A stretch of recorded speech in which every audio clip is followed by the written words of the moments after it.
Ne pas réussir à relire ses pattes de mouche? Ça arrive à tout le monde. Mais certaines informations sont volontairement incompréhensibles et indéchiffrables parce qu'elles sont censées rester secrètes. Elles sont, comme le dit le grec, cryptiques. Née avec l'écriture, la cryptographie, ou l'art du chiffrement des informations, a traversé l'histoire. De l'essor des mathématiques au début des télécommunications, jusqu'à l'informatique moderne.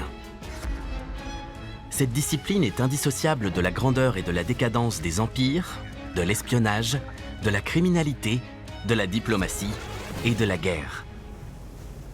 À tel point qu'on pourrait penser que les codes secrets peuvent changer le cours des événements. Mais est-ce bien vrai?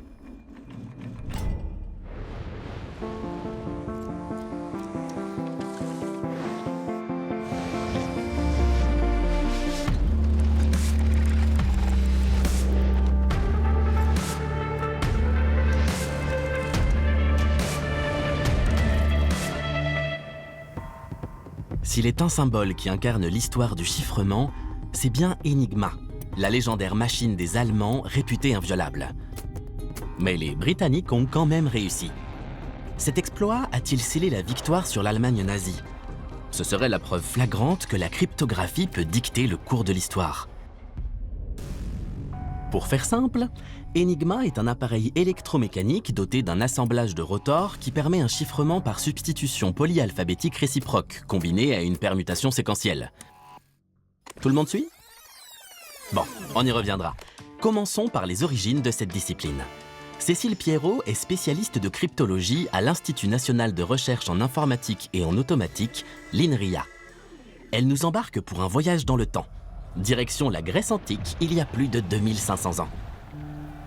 C'est pendant les guerres médiques qu'apparaît le premier véritable dispositif de cryptographie. Les Spartiates inventent la citale, une lanière de cuir qui permet de mélanger l'ordre des lettres d'un message. À l'œil nu, le texte devient totalement illisible. On va enrouler le rouleau de cuir autour d'un bâton de taille donnée. Et donc celui qui réceptionne ce ruban de cuir, il connaît le diamètre du bâton à utiliser. Donc son message, celui qu'on lui a envoyé, il va le voir apparaître.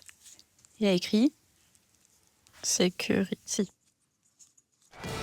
Au 1er siècle avant notre ère, une nouvelle méthode s'impose. Elle porte le nom d'un célèbre général romain, le Code César. Alors le code César se présente de la manière suivante. On va prendre chaque lettre du message, mais on va changer chacune de ces lettres, de manière très logique. César, il choisit de faire simplement 3 petits crans, et donc toutes les lettres vont être décalées de 3 rangs dans l'alphabet. Par exemple, le A, quand on écrira un message, va être chiffré en un D. Le B va être chiffré en un E, etc. Chaque lettre en remplace une autre. Ce système est considéré comme l'ancêtre d'Enigma. César aurait employé cette technique pendant la conquête de la Gaule. Mais a-t-elle transformé le visage de l'Europe à tout jamais? César, je ne pense pas qu'il imaginait que c'était des messages indéchiffrables. C'est fait pour ralentir la transmission de l'information à l'ennemi. César mise alors sur une stratégie militaire fondée sur la vitesse et l'audace. Grâce à son code, il communique rapidement et en toute sécurité avec ses officiers, s'assurant ainsi un avantage décisif. Une course effrénée s'engage entre chiffrement et déchiffrement avant de s'interrompre brutalement. Les traces de ce savoir antique disparaissent d'Europe pour ressurgir au IXe siècle, à 3000 km de là, à Bagdad. À cette époque, l'empire islamique des Abbassides s'étend de l'actuel Afghanistan jusqu'à la Tunisie. D'après Eugénie Rébillard, historienne à l'Institut français du Proche-Orient à Beyrouth, le monde arabe a joué un rôle central dans l'histoire des correspondances secrètes. La cryptologie, en tant que, on va dire, discipline, va naître à la fin du 8e siècle, en Irak, et inclut à la fois la cryptographie, c'est-à-dire l'ensemble des techniques qui permettent de chiffrer un message, un texte, et de la cryptanalyse, donc qui sont l'ensemble des techniques qui permettent de décrypter un message. La dynastie abbasside se lance dans un chantier colossal. traduire et enrichir les connaissances universelles de l'époque. À Bagdad, la Maison de la Sagesse devient le cœur battant de cette révolution intellectuelle.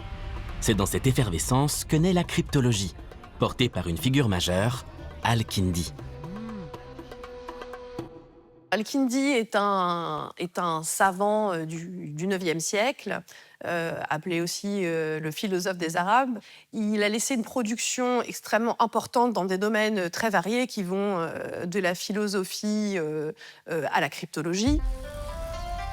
Pour unifier leur territoire, les Abbassides bâtissent une immense administration, dotée d'un vaste réseau de messagers.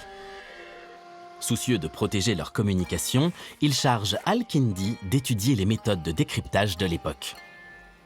Al-Kindi est l'auteur d'un traité intitulé Risala fi istikhraj al-Mu'amma. Donc c'est un traité de cryptanalyse, comment on extrait l'obscur. Les techniques de cryptanalyse qui a fait sa renommée reposent sur l'analyse de la fréquence des lettres.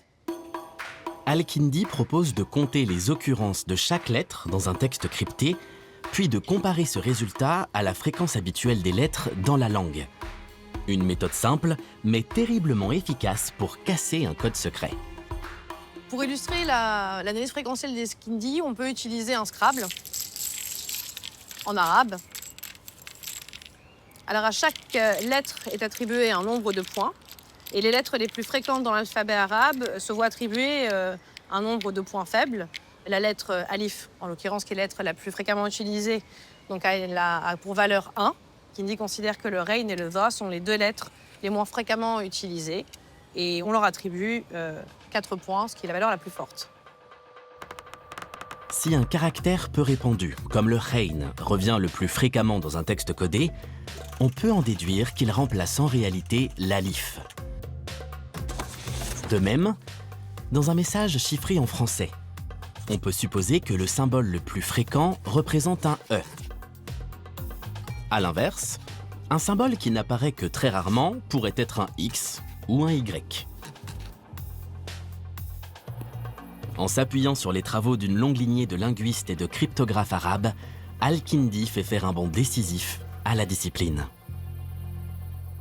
La cryptologie arabe, donc cryptographie, cryptanalyse, est liée à la langue arabe elle-même. Et c'est pour ça que les savoirs qui sont produits sont des savoirs complètement originaux. Aujourd'hui encore, la méthode trouve des applications surprenantes.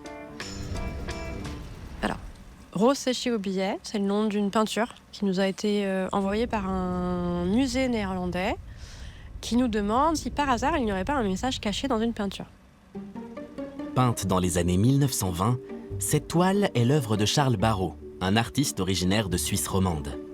Donc la première question qu'on se pose, c'est la question de la langue sous-jacente. On se rend compte que ça va sûrement être du français, qu'on va très rapidement dénombrer les différents symboles, essayer de voir s'il y en a qui se répètent. Cécile Pierrot confie à ses doctorants le soin de déchiffrer la mystérieuse inscription. Trait, puis M, trait, arc-en-ciel, 7 barrés, 7 obliques. Fidèle au précepte d'Al-Kindi, la chercheuse traque les signes qui se distinguent par leur fréquence. Le E, c'est vraiment la lettre qu'on va chercher en premier, parce qu'elle est la plus fréquente. Et donc là, on a un très bon candidat. Et comme on a deux symboles qui sont côte à côte identiques, ça peut bien être nos R et R dans Barrault. Ouais. On va essayer avec ça. Ah, génial! Lettre par lettre, l'analyse des fréquences finit par révéler l'identité de chaque signe. Donc on est sur vestige d'un fiancé peint pour Mademoiselle Martha en remerciement des services rendus. Cette découverte donne un tout autre sens à l'œuvre. Charles Barrault, adepte des messages chiffrés, dédie cette toile à son ancienne fiancée pour mettre en scène sa peine de cœur. C'est donc à l'époque moderne ou plus tard que l'Europe renoue avec le chiffrement. Et très probablement grâce aux connaissances que le monde arabe a transmises à l'Occident. On n'en a pas de traces écrites, mais on peut supposer que, comme ce fut le cas pour d'autres savoirs mathématiques, algèbres, qui ont circulé à cette époque-là de l'Orient vers l'Occident, que ces savoirs-là se sont transmis. Le traité d'Al-Kindi est finalement retrouvé dans les archives de la bibliothèque Süleymaniye d'Istanbul. Le savoir abbasside, repris par les Ottomans, a ainsi voyagé sur plus de 1500 km. À la fin du Moyen-Âge, un nouveau procédé fait son apparition en Europe, le chiffrement homophonique. Les lettres fréquentes, comme le E, sont représentées par plusieurs symboles différents. Résultat, tous les signes apparaissent avec la même fréquence dans le texte chiffré. Le chiffrement résiste donc à l'analyse fréquentielle comme celle d'Al-Kindi. Camille Desenclos est spécialiste de la cryptologie européenne de la Renaissance. Elle étudie comment cette discipline, née au XVe siècle en Italie puis en Espagne, gagne progressivement la France et l'Europe occidentale. À la fin du XVIe siècle, plusieurs États européens disposaient des mêmes compétences en matière de cryptographie, ce qui leur permettait de se livrer à de véritables guerres du chiffre. C'est dans ce climat tendu qu'éclatent les guerres de religion, notamment en France. En 1589, le trône d'Henri IV vacille. Étant protestant, le roi de France doit faire face sur son propre sol à la Ligue catholique soutenue par l'Espagne. Le souverain espagnol Philippe II se croit protégé par le système de chiffrement le plus sûr d'Europe. Erreur fatale. François Viette, le décrypteur d'Henri IV, parvient à casser le code ibérique.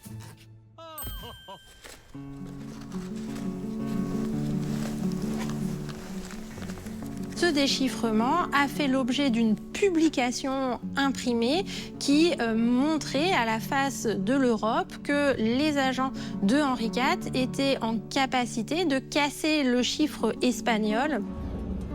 Les ligueurs sont démasqués et livrés à la vindicte populaire. François Viette lui-même affirme que cette découverte a joué un rôle déterminant dans le triomphe d'Henri IV. Ces lettres ont été déchiffrées par M. Viette. Les lettres en clair, juste là, A, B, C, D, E, etc., avec à côté les représentations cryptographiques. Donc là, on a tout l'alphabet en entier avec toutes les représentations cryptographiques. Philippe II aurait porté réclamation devant le pape quant au fait qu'il n'était pas possible de déchiffrer les lettres espagnoles parce que leur code était trop sécurisé et que cela ne pouvait se faire qu'avec l'aide de la magie et de la sorcellerie. Mais le souverain pontife rit sous cap. Ses propres experts ont eux aussi percé les courriers de Philippe II.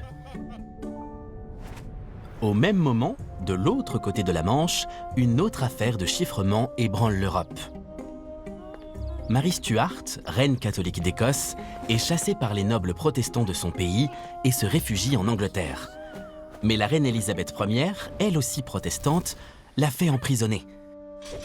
Marie Stuart se retrouve bientôt impliquée dans un complot fomenté par ses partisans, bien décidés à la placer sur le trône d'Angleterre. Marie Stuart n'est pas pour autant coupée du monde, mais il y a une correspondance parallèle qui s'établit depuis l'endroit où Marie Stuart est gardée captive. Ces lettres aussi, elles sont systématiquement chiffrées. Ces lettres, elles donnent à voir un système de chiffrement qui est particulièrement complexe pour l'époque, une substitution homophonique certes, mais avec de nombreux dispositifs complémentaires. On a un nomenclateur, c'est-à-dire une liste des noms et des mots les plus fréquents auxquels on attribue un seul caractère cryptographique. Mais ces lettres finissent par être lues. Condamnée pour haute trahison, Marie Stuart est décapitée. De cette affaire surgit un mythe. Son système de chiffrement défaillant l'aurait menée à sa perte. Une idée reçue depuis longtemps contredite. Marie Stuart avait une très bonne connaissance et maîtrise de la cryptographie qui lui vient de son éducation nobiliaire, auquel maîtrisait les dispositifs les plus complexes de l'époque en matière de chiffres et qu'elle les utilisait. On sait aujourd'hui qu'un agent secret de la reine d'Angleterre a eu accès au code de chiffrement et que des documents ont été falsifiés pour compromettre Marie Stuart. Même la meilleure des techniques ne sert à rien si la clé n'est pas tenue secrète. Face au succès de cryptanalystes comme François Viette, les spécialistes du chiffre enrichissent leur nomenclateur qui se transforme en d'immenses dictionnaires. Mais l'évolution de la discipline est encore loin d'être terminée. Avec l'avènement du télégraphe, puis de la radio, la cryptographie connaît au 19e et 20e siècle un essor spectaculaire. Ces technologies permettent d'envoyer en temps réel une multitude de messages qui doivent être protégés. Nous voilà revenus au point de départ. Après la Première Guerre mondiale, l'Allemand Arthur Scherbius met au point un nouveau dispositif de chiffrement mécanique, d'abord destiné au secteur civil, Enigma. Il faut souligner ici le nombre absolument vertigineux de combinaisons possibles, qu'on compare parfois au nombre d'atomes dans l'univers. Voici Maxim Kempinski, historien au centre de chiffrement Enigma à Poznan. Il nous livre une version de l'histoire bien différente des récits habituels. La légende raconte qu'il faut attendre 1940 et le génie britannique Alan Turing pour percer le secret d'Enigma. Un mythe popularisé par le film Imitation Game.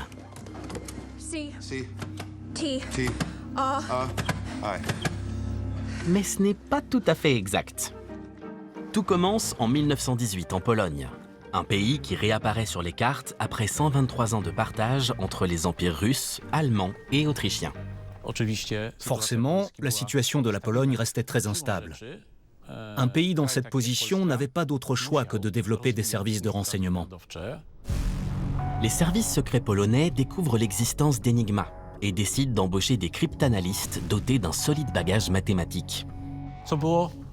C'était une démarche assez exceptionnelle, presque visionnaire.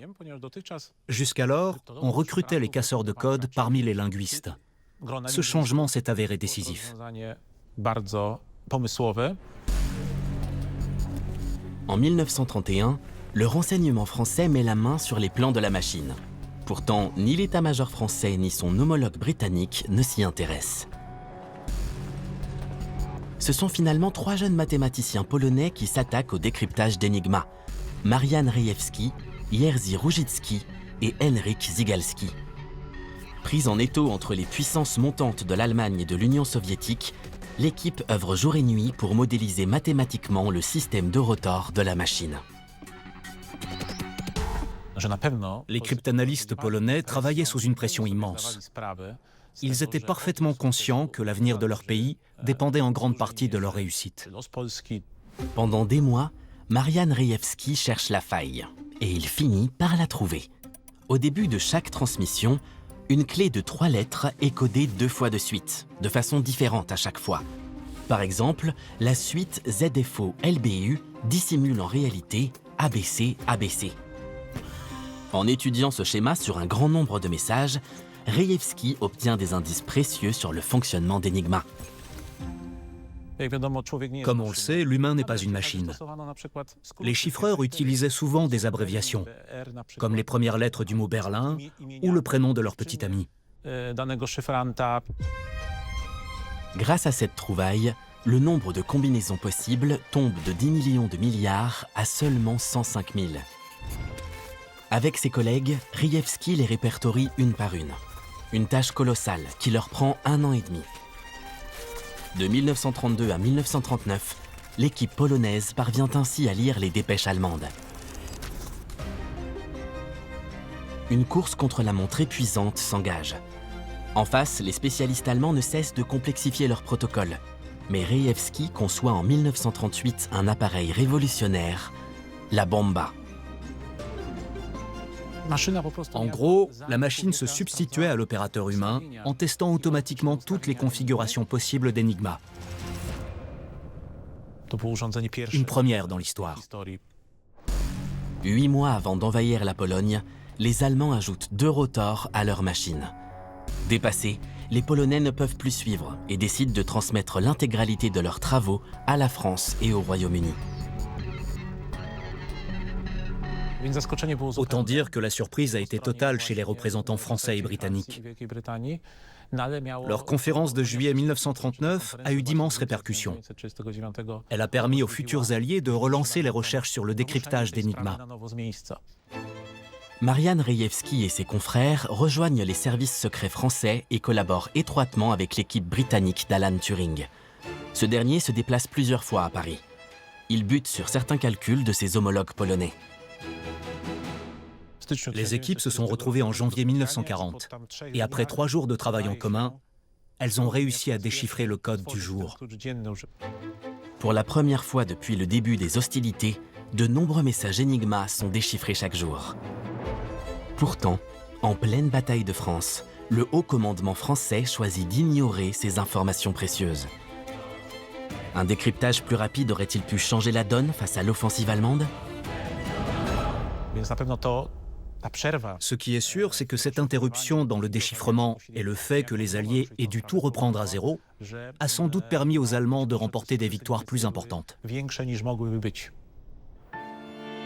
De leur côté, les Britanniques mobilisent des milliers de personnes pour percer Enigma. Alan Turing conçoit sa célèbre bombe, directement inspirée de la bomba de Rejewski. Certains historiens estiment que le déchiffrement d'Enigma a écourté le conflit de 2 ans. On peut aller encore plus loin et se demander si sans les avancées des cryptanalystes polonais, l'issue de la Seconde Guerre mondiale aurait été la même. Une fois la paix revenue, le secret défense condamne à l'oubli Marian Rejewski et Alan Turing. Rejewski mène une existence discrète et ne brise le silence qu'en 1979, peu avant sa mort. Turing, lui, est persécuté en raison de son homosexualité et met fin à ses jours à 41 ans.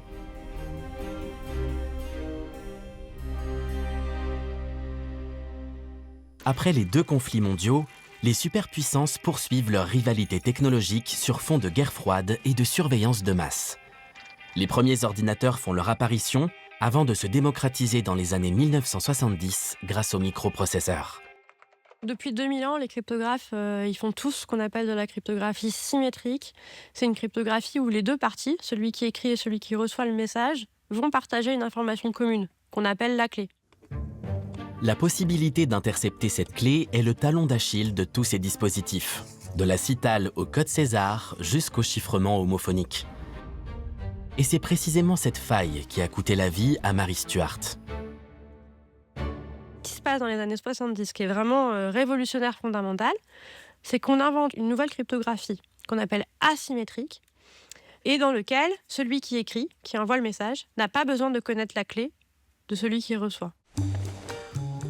Pour illustrer le principe, Mary Stuart envoie à son destinataire un petit coffret équipé d'un cadenas ouvert dont elle seule possède la clé.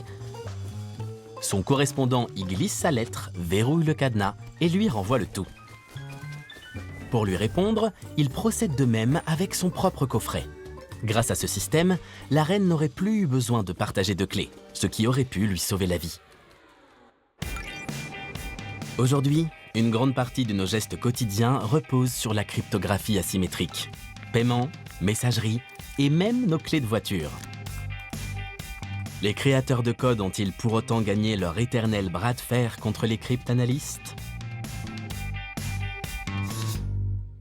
Ces méthodes-là, elles sont mises à mal par l'avènement d'un ordinateur qui n'existe pas encore vraiment, en tout cas que sous forme de prototype, et qui s'appelle l'ordinateur quantique, qui sont capables de casser toute la cryptographie qu'on utilise aujourd'hui.